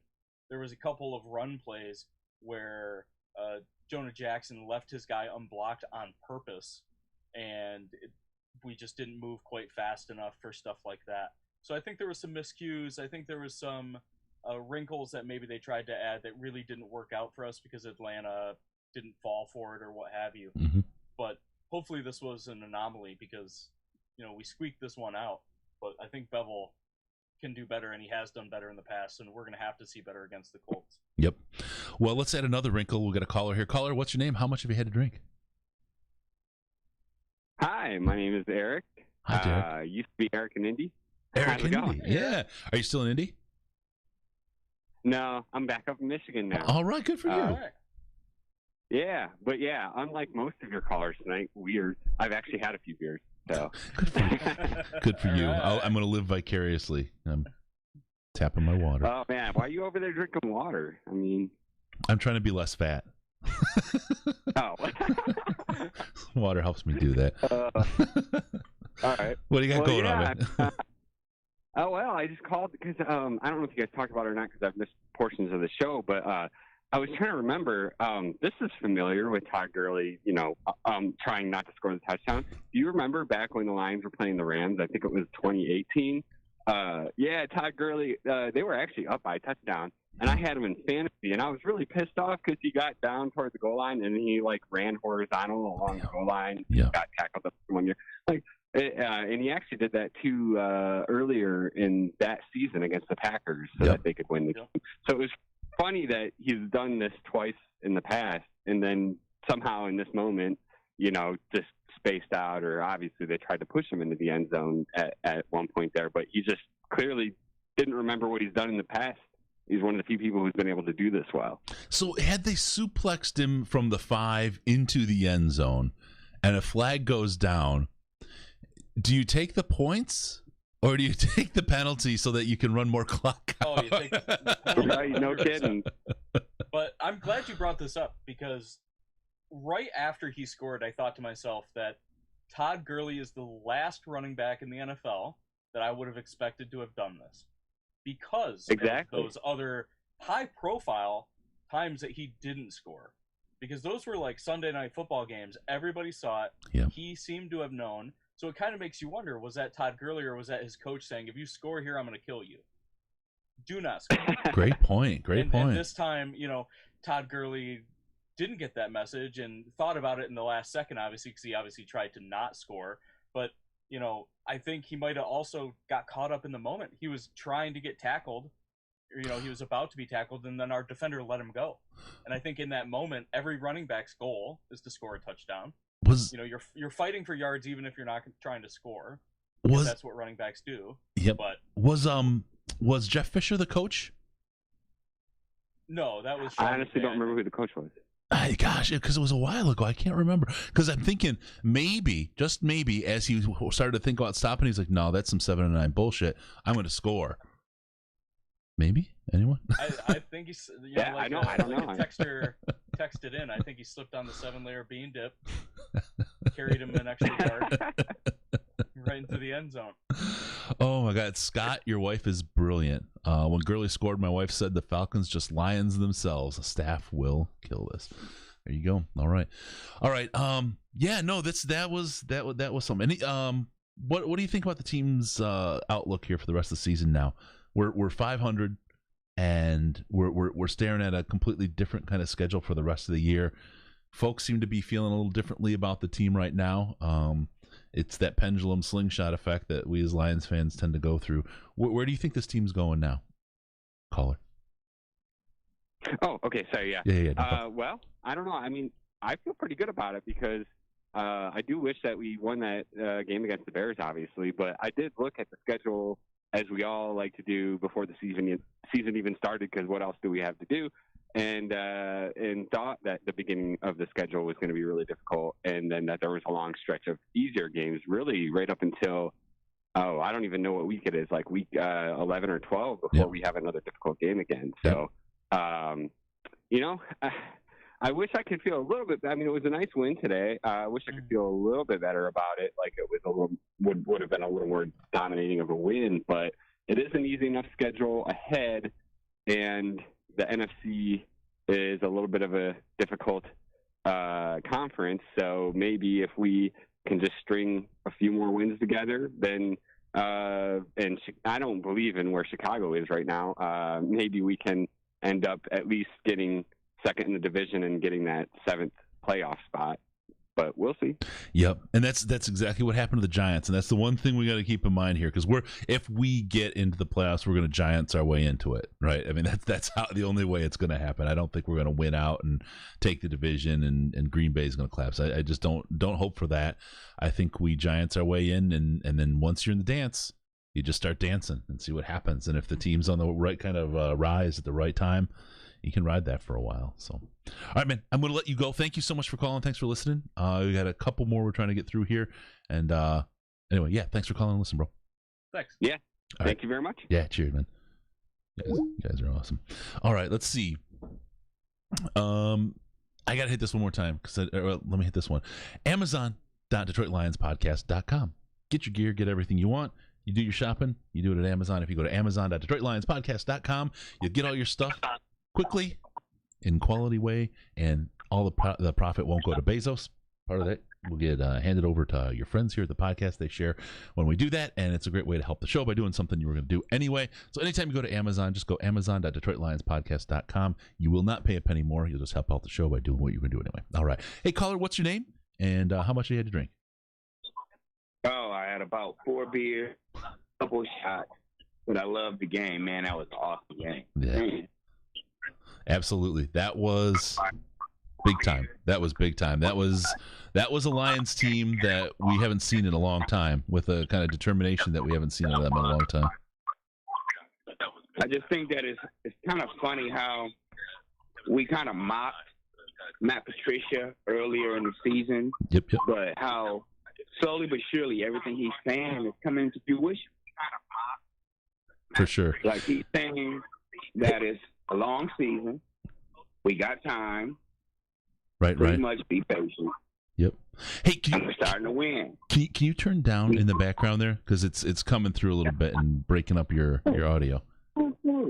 Absolutely. Oh, thank you, man. Appreciate it. All right. My pleasure. It's just fun to be on the show with you guys. Thanks. Yeah. No, I think you're right. This is, it was the worst place to be, to say maybe Matt Patricia isn't the worst thing to ever happen in the world in week 1 and week 2 and week 3 and week 4. People didn't want to hear it, right? I've gotten so many things via DMs that were just like horrible, and it was about Patricia, right? And it's we all knew. Put the December-mometer up there one more time. We all knew what the deal was with Patricia. He was told meaningful games in December. If we don't do it, we're not going to see much more of him. If he does, and the team's playing meaningful games in September, we will see more. That's more of an outlook that anybody in Jacksonville or in Atlanta knew about their coaching situations, right? It's just the way it is. We know what's going to happen. We know that what's going to happen this season. If they do it, they don't. If they do it, they do it. If they don't, they don't. And the coach will be there and make it. The fact that this team is here and this across the board, they've made the adjustments. I think that's a statement to the team and the coach. It's about maintaining it now. Not only that, right? Not only that, people don't realize you signed up for a rookie coach. Yep. It's going to take some time. Yep. We were kind of at a rebuild, but not really a rebuild. But he rebuilt the team. Tim and Quinn have been getting their own guys, actually building a culture in the city, and it's going to take some time for it to gel. Now, with the COVID and everything, it's going to take, and everybody knows the offense gels faster than the defense during the beginning of the season. Mm-hmm. Now we're starting to see the defense kind of gel a little bit. We had a lot of injuries, too. Now people are coming back, and they're getting play time with each other, and they're starting to work together as a team, and you kind of see it on the field. We don't have to get down on them because they get down on themselves, mm-hmm. and they speak boldly about it. They're like, okay, we could play better. It's not the coaching. We got to perform. And they're not performing at times, and they acknowledge it. You've seen it clearly today. The O-line, the D-line stepped up tremendously today. Oh, I'm so proud of those guys. Mm-hmm. They couldn't, what? They averaged 2 yards a carry? Are you kidding me? For Todd Gurley? That's got to be his lowest performing game of his career. Yeah. I mean, they did a really good job against Todd Gurley. That's for sure. And, this defense has been gelling. I think, we got a couple guys back. We got a couple vocal leaders back. When Curse came back, I honestly feel like that made a difference. Just in the tempo that the defense played at, how hard they played, with a little bit of a chip on their shoulder, a little bit of an edge. And that's something that's been missing basically since Matt Patricia's first year here, when it wasn't even his defense. Mm-hmm. Is you try to bring in guys that fit your scheme, but maybe they don't fit all the rest of the criteria you really need for a good defense. And I think we are finally starting to see a turn up, in how this team is playing. That the defense looks semi-competent, which is possibly the first time they've looked semi-competent under Matt Patricia, where they're stopping the run and not giving up 35 points to the Atlanta Falcons, which is something that was completely plausible. Yep. Especially how long they were on the field. They were on the field a long time. Yeah. Some of them drives. Yeah, that one from the 4-yard line all the way down, that was the end of the half. That was it's crazy. Really, really something. And I want to say, because this game, and this is somewhere where they should get credit for. This game was a 56-point over/under. Okay, so and it was 45 points scored for the whole game. This was supposed to be a game where two offenses went crazy because the defenses couldn't stop anything. And we saw a little bit of the opposite kind of a game. Both defenses really, really came to play. And I think the Lions came with a mindset of controlling the clock, controlling the game. And our defense performed the way that we expected them to perform in the first couple games of the season, and how our offense was designed to react. So I think the way things worked out today is exactly the kind of team that this team is built to be. I want to see that offense take that next level, step. I think the Colts will be a great, great team to play against, to really get a measure of this team. The Falcons aren't bad, right? But the Colts are a more rounded team than the Falcons are. The Falcons are full of some really good players. So we'll see how this plays out. But this is a defensive win for the team. I don't want to say the defense won the game, but they absolutely had an arm in it. This is a win for the team's defense, though, in that this is working and these players are working and they're able to stop a very, very powerful offense. So that's good. Just to piggyback off of what you just said, honestly, if you notice how the schedule is being structured, it's like a step ladder. Yeah. So each team that we're going against, that we're winning, we're going up, next step, and they're showing that they could do it. If you're not going to respect that, I mean, you got to respect that. At least respect that, if anything. I mean, our team deserves that. We rooted for less. Like, seriously, as a Lions fan, we rooted for less, and they actually care. That's what I care about. They actually care, and they want to win. But us as Lions fans, we're great. Let me say that positive first. We're great. But we're kind of on the ungrateful side. Yeah. Because we've had some talented players on our squad and still haven't performed. But we never had the leadership and the management and the coaching that could take us to the next level. And I just think we're building on that right now. Even if Patricia get fired, I think we'll have a plethora of coaches that want to come and coach here. Yeah, no, you know what? That makes that's a good point. And I tell you, and just you think about it, this year there's a lot of teams looking for head coaches. It's going to be hard to get the guy that you want this year. You're going to have to be the special team with a special organization. If Patricia survives to next year, and next year's an 8-8 year or whatever, and they say, okay, that's that. 8-8 isn't good enough. Okay, we'll just say that.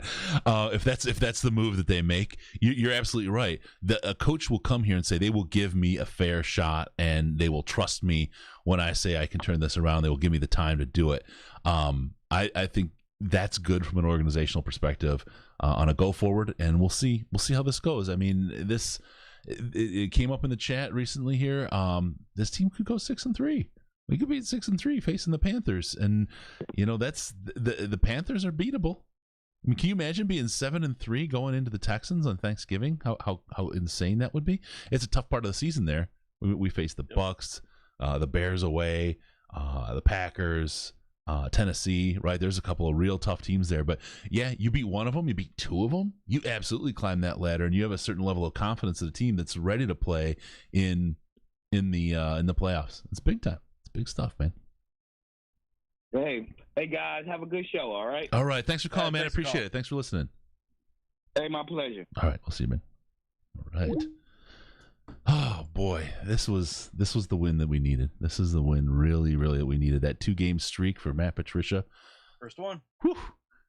Now it started the ball rolling. Yeah, that's right. So what's his overall record now? Let's take a quick look, see if we can find that. I think it's like 11 wins now and 24 maybe. Take another call here. Hey, callers. What's your name and how much have you had to drink so far? Well, my name is Austin, and I am a man in Ohio, big Lions fan. Actually joined the Lions tribe after going to college in Toledo, and I've had enough to drink so far. I really want to split. Oh man! So what's up? What do you got going? How you feeling the Lions today? Oh my God! I mean, I hope restored. Like, it is the. I said before the game. I said this moment is the moment of the season. Like if they win, then like maybe I'll back Patricia's ass the rest of the season. If they lose, fire them. I do think this was a make or break game because this is one of the worst teams record-wise that we're going to play this year. It was, but the excitement level when it came down to that end of that game, oh my gosh! My heart beat. I don't have one of those heart monitors, but like I actually made my girlfriend like put her hand on my chest, like feel it thump. And then I slid it down and said the same thing. The old classic maneuver. Yeah. It's the old movie stretch in a new format. Oh, that's great. That's awesome, man. Oh man, hey, he's dying on the other end of the line. Yeah, this games like this are really what I think kills most people that have heart attacks in the Metro Detroit area. I think they're causing a lot of heart attacks and failures. That's awesome. It's a real problem. They had to start the whole Henry Ford Hospital. I don't even know what to say about this team anymore. Like the defense looked decent today. I mean, surprisingly, I thought the Falcons would walk up and down the field on us, even if they're a bad team. They still have the talent to walk up and down the field on us, and we basically did what we did against the Jaguars. I mean, with the hard hitting and the coverage was the same way it's been almost all season, but it was decent, I guess, and it was exciting though to see the ending though, and that was the. But I had written it off before the end of that game. I was ready. I was ready to just walk away, and I actually had physically walked away, and then I walked back in the room, and I saw Gurley like accidentally score, and it's just like, wow. But I mean, better than the win, you now have a new move for the lady, right? that's what you took away from today, more than anything. Feel it pumping. Oh man, she's on her high horse now because she just bought me a Stafford jersey for our anniversary. Oh, there you go. What a good woman! What a good woman! You have done well, my friend. Yeah, she bought me a Stafford jersey for our anniversary, and we were hoping for a win today, and wow, what luck that it came out to be this kind of win. Yes, sometimes you get lucky. Sometimes it's pumping and you get lucky. I gotta get off that. Happy anniversary. How about that? How about I say happy anniversary? We leave it at that. Yeah, man. All right, my man. Hey, thanks for taking my call. Yeah, thanks for calling in. Really appreciate it, man. All right, we got another call coming. I gotta say hey to Flounder. Holy cow! You see that? Did you see what happened there, Sandman? Oh my God! Killing it. He did his $200 match, then he threw another 101 just so he could be the top of the leaderboard on the donations. We're almost at $1,100. We're at $1,095.69. Love guys are the best. Okay. Wow, that's killer. You folks are awesome. If you want to join, you want to help out, head on over to stjude.org/DLP. You can donate there, get your tax deductions. They do PayPal, credit cards, the whole thing. Help support St. Jude in our fight to help get Christmas for the kids. And I think, Color, are you there? Oh, I lost him. He'll call right back, I'm sure. All right. As we start here, we've been going for a long time, so let's get to the point where we can start thinking about what's your big roundup, what's your big takeaways from this, Sandman? The biggest takeaway for me is kind of a continuation of last week, where we didn't know if this defense was going to continue, and I think it's a good indication of things to come that it did in fact continue. That we saw pressure, we saw blitzes, we saw stunts, we saw disguises that we normally don't see. One of the disguises was one of the biggest plays of the game when 90 got back in coverage and bat that ball down on fourth down. That would have probably been a touchdown had Matt Ryan arced it a little higher. Those kind of plays are really what makes a football game close, and you win and you lose with those small things. And we're seeing the defense do the small things that we hadn't seen them do before. Mm-hmm. And I think that, I think we can all be optimistic at this point that maybe we've turned a corner, that this is going to be the defense that we're going to see the rest of the year. And, whether it's going to be consistent pressure or not, or whether we're going to get sacks or we're not, that we're at least going to be more competitive than we have been in the past. Yeah, no, I think you're absolutely right, and that's big. We talked about it, like you said last week. It's the trajectory. That win was good, but you have to build on it. You got to get to the next one, and we did. The Colts are the next test. They're as he said, the step ladder to the next level, and to see the team take that on and do that and win will be great. This team is going to be a 7, 8, or 9 win team this season. It depends how things shake out at the end. I think you get on the low end of that, you wind up bifurcating the fan base, and you're going to have some really, really strong minds who want to get rid of the leadership, and some really, really, really strong minds who want to keep them and let it go. And it's going to be a real tough place to work for this offseason, because that's just where this team is going to end up. Hopefully, it gets them into the playoff side, and we can see them accomplish something. Because I tell you what, a playoff win erases all of the doubters at that point. Whether they win one and are out, if they win it close, it doesn't matter. That erases everything. Let's see. I had the caller and I lost him again. I think he hears us talking and hangs up. So next time I'll mention it right away when I pick him up. All right. Oh, you want the December Mama meter needle to the left, Mike Hodges. That's not a bad thing. How far are we moving it? Well, we'll look at it here again. We got it at let's see. All right, let's see if we can get this caller in. Caller. No. Okay, it's something with the app, I guess. I mean, we're at 3-3. I feel like that straight 12 o'clock on the December Mometer meter is about right, and then it's going to move. I would agree. Depending where we go with this win next week. We'll see. Got Mo going in the chat. All right, let's try this one last time. If this caller works, great. If not, we're gonna call it a show. It didn't work. That's the end of the story on that, huh? Wow. All right, you know what? I'm gonna call him. What the heck?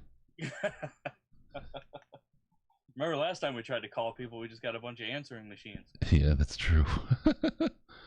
It's not working. Okay, yeah. So the Skype is broken. We're gonna call that a game. We're gonna call that a show. Thanks for everyone who's joined us. This is great day, Celebration Monday, and we got Celebration Sunday going on right now. So don't worry about work tomorrow. I can write you a note if you want. I'll give you a little excuse if you don't feel like being there quite early because you got a little bit of thickness up there. That's okay. And December-mometer, nice and stiff, right in the middle, like Pennicini. Yep, we've got that going on. Also, Pennicini is always right in the middle. Let's see. We hit CBD.Detroit Lions podcast. I think we got everything. Okay, we're good to go. All right. So, everybody, thank you. Remember, the show's looking for your involvement. Use the comments and subreddit to give us your feedback. We appreciate that. It means a lot to us and helps us make sure that we're giving the community what they want. So, please be sure to hang out there and let us know what you think. It's good to get your suggestions. Also, don't forget about us on Patreon. Patreon.com/Detroit Lions podcast. It is the place where you can go for as little as $1 a month or as much as you want to give. Can give Sandman's whole paycheck if you want. Yeah, Patreon.com/Detroit Lions podcast. You get access to the Slack chat, the most intelligent Lions chat on the internet. It's a great time, great place. Check us out on Facebook, Facebook.com/The Detroit Lions podcast, and on Twitter at DET Lions podcast. DET Lions podcast. We're running around without. I just totally stepped on it. We're all running around without pants, and I just stepped on it. I'm sorry. I was expecting a Pennicini joke. You stepped on that too. Yeah, sorry. I stepped on your Pennicini pants while you're pants free. Pants free, stepped on the Pennicini. That's a lot to say for you, Sam, man. Good job. Give us a call via Skype, Detroit Lions Podcast, all one word, Detroit Lions Podcast, or on the Lions line at 929-33-LIONS. 929-335-4667 in the chat. Thanks, Chris and Stafford's brother. Be sure to go to DetroitLionsPodcast.com, subscribe to the podcast so we can show up in your ears and all your other orifices automagically where you like it. All right, thank you for tuning in. We're going to see you next time on the Detroit Lions podcast. Remember, no pants, no toasters, no hot tubs, no problems, because we're your Detroit Lions and Reddit connection.